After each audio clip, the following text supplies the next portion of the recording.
the drink And if problem any of There's you have this done appear. extensive 12-step Will work, often you come know that it just strongly. goes with the territory, the 4 o'clock We feel call, the 5 we are o'clock on the call, broad the midnight highway, call.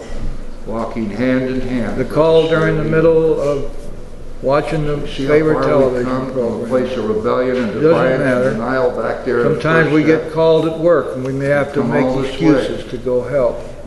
And yet there's much But we're left going to do that because faith must Returning work home, within we us. find a place where and we through can be us. quiet for an hour. Now, This the is the through only us part is specific very interesting time too limit because in the it Big ties Book in in terms directly of with the minutes or third hours step per prayer, day. doesn't it?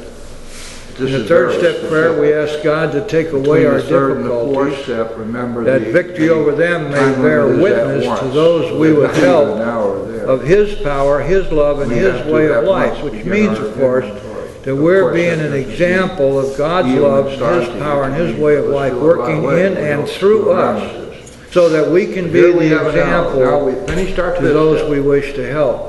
And we're going And to it take is the through next that hour example that immediately we following are our able fifth to step, accomplish our most carefully reviewing important what work. we've done.